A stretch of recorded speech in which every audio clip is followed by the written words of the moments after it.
നിങ്ങളുടെ ഫേവറേറ്റ് സീരിയലുകൾ ടിവിയിൽ വരുന്നതിന് മുൻപേ സൺ നെക്സ്റ്റ് ആപ്പിൽ കാണാം. ഇനി എല്ലാവർക്കും മുൻപേ കാണൂ. ഇപ്പോൾ തന്നെ സൺ നെക്സ്റ്റ് ആപ്പ് ഡൗൺലോഡ് ചെയ്ത് സബ്സ്ക്രൈബ് ചെയ്യൂ. സത്യം പറഞ്ഞ ഇപ്പൊ നടക്കുന്നത് എന്താണെന്ന് പ്രണവിനറിയോ?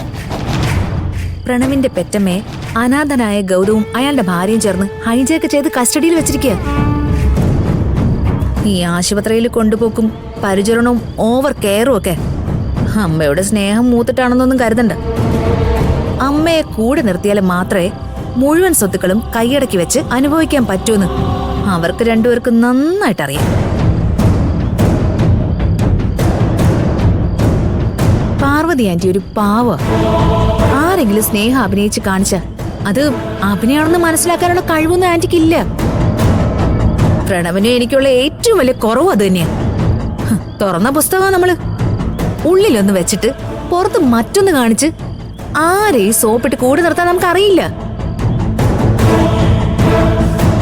അതിന്റെ ദോഷഫലങ്ങളാ നമ്മൾ രണ്ടുപേരും ഇപ്പൊ അനുഭവിച്ചുകൊണ്ടിരിക്കുന്നത്.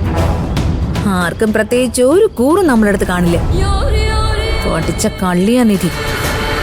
ഗൗതമിനെ ഇപ്പോ അതേ റൂട്ടിൽ കൊണ്ടുവന്നിരിക്കുക.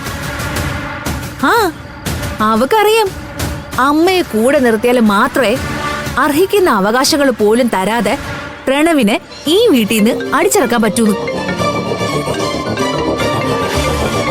എന്റെ ഫോൺ മുറിയിൽ ഇറങ്ങിയിരുന്നു, ഞാൻ എടുത്തിട്ട് വരാം. ഈ ഫോണിൽ റിങ് ചെയ്യാൻ കണ്ടൊരു സമയം ഒരു കാര്യം പറഞ്ഞ് ഞാനൊന്ന് ഫോമായിട്ട് വരികയായിരുന്നു, അതും തുറന്നു.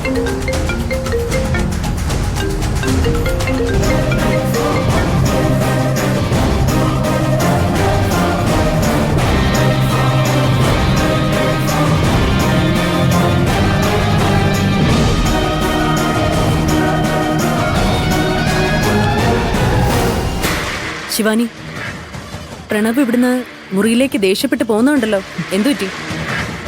ഇനിയും പ്രണവ് എന്നോട് ദേഷ്യപ്പെടുകയും എന്നെ തല്ലുകയൊക്കെ ചെയ്യണമെന്നതേ ഇപ്പൊ ഇവിടെ ഉള്ള ഓരോരുത്തരുടെ ആഗ്രഹമാണല്ലോ. അതിനി നടക്കില്ല. പ്രണവിന് ഉറക്കം വരുന്നു എന്ന് പറഞ്ഞു. ഒന്നും ആലോചിക്കാതെ പോയി കിടന്ന് ഉറങ്ങിക്കൊള്ളാൻ ഞാനും പറഞ്ഞു. ഒരു മനുഷ്യൻ ഉറങ്ങാൻ പോകുന്നത് കണ്ടാലും ആന്റിക്ക് ദേഷ്യം വരുന്ന പോലെയൊക്കെ തോന്നുമല്ലേ? പ്രണവ് ഫോണും കൊണ്ട് ഇപ്പൊ തിരിച്ചു വരും, അതുറപ്പാ. ഇതൊരവസരമാക്കി എടുത്താലോ? നീ എന്താ ആലോചിക്കുന്നത്? ആന്റി പോലും ഇപ്പൊ ഞാനും പ്രണവും ശത്രുക്കളാകണമെന്ന് ആഗ്രഹിക്കുന്നത് എന്തുകൊണ്ടായിരിക്കും എന്ന് ചിന്തിച്ചതാ ഞാൻ. ഏയ്, നീ അത് വിട്. ഞാൻ നിന്നോട് പേഴ്സണലായിട്ടൊന്ന് സംസാരിക്കാൻ വേണ്ടി വന്നതാ. എന്താ ആന്റി?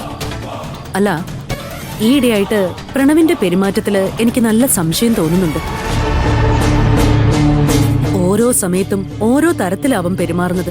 ഒരാളോടും സ്നേഹം ഇല്ലാത്തതുപോലെ ഒരു പ്രകൃതം. അവൻ അങ്ങനെ ഒരാളെ ആയിരുന്നില്ല. അവന്റെ ഈ മാറ്റത്തിന് പിന്നില് നീയാണോന്നൊരു സംശയം. ആന്റി, എന്നോട് ഇങ്ങനൊന്നും സംസാരിക്കില്ലേ?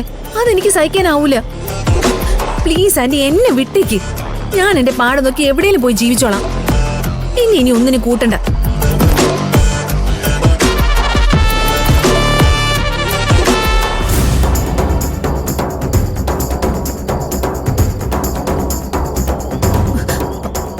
ആന്റി, എല്ലാവരും പ്രണവിനെ എങ്ങനെ വെറുക്കുന്നത്? എന്ത് തെറ്റാ പ്രണവ് ചെയ്തത്? എല്ലാവർക്കും അത്രയ്ക്ക് വെറുപ്പാണെങ്കിൽ ഇനി പ്രണവിനെ എന്തിനാ വെച്ചോണ്ടിരിക്കുന്നത്? ഇറങ്ങി പോവാൻ പറഞ്ഞൂടെ നിങ്ങൾക്ക്? ഇറക്കി വിട്ടൂടെ പ്രണവിനെ? എന്താ ശിവാനി ഇത്? നീ എന്തിനാ ഇങ്ങനെ പരസ്പര വിരുദ്ധമായിട്ട് സംസാരിക്കുന്നത്? ഞാനറിയ എന്റെ പ്രണവ് അത്ര വലിയ തെറ്റൊന്നും ചെയ്തിട്ടില്ല. പ്രണവിന് അവകാശപ്പെട്ട സ്വത്ത് സ്വന്തമായിട്ട് ബിസിനസ് ചെയ്യണമെന്ന ഒരാഗ്രഹം. നാട്ടുകാർക്ക് മുന്നിൽ ഒരു മനുഷ്യൻ തല ഉയർത്തി നിൽക്കണമെന്ന് ആഗ്രഹിക്കുന്നത് അത്ര വലിയ തെറ്റാ? പ്രണവ് എല്ലാം സഹിക്കുന്നുണ്ടെങ്കിൽ അത് ഇവിടെയുള്ളവരോടുള്ള സ്നേഹം കൊണ്ടാ. അത് ഇനിയെങ്കിലും ഒന്ന് മനസ്സിലാക്ക്.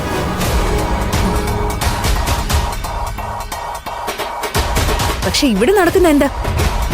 വരുന്നവരും പോകുന്നവരും എല്ലാം പ്രണവിനെ തല്ലുന്നു. ചിലരാവട്ടെ തല്ലാൻ കൈയോങ്ങുന്നു, വൃത്തിയായിട്ടവരെന്ന് മുദ്ര കുത്തുന്നു. ആ നിധിയും ഗൗതമാണെങ്കിലോ പ്രണവ് അത്യാഗ്രഹിയാണെന്ന് വരുത്തി തീർക്കാൻ ശ്രമിച്ചുകൊണ്ടേയിരിക്കുന്നു. ആന്റിക്കെങ്കിലും അതൊന്നും മനസ്സിലാക്കിക്കൂടെ? പ്രണവ് ഓഫീസിലേക്ക് ചെന്നാലുള്ള അവസ്ഥ എന്താണെന്ന് ആന്റിക്ക് അറിയൂ.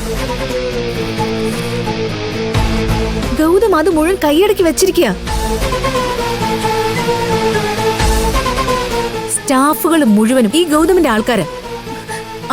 ആ ഓഫീസിൽ ഒരു പിയൂണിന്റെ വില പോലും ആരും പ്രണവിന് നൽകാറില്ലെന്നുള്ളതാ സത്യം. ആന്റി, ഞാനിതൊന്നും വെറുതെ പറയുന്നതല്ല, ഞാൻ കണ്ടറിഞ്ഞിട്ടുള്ളതാ.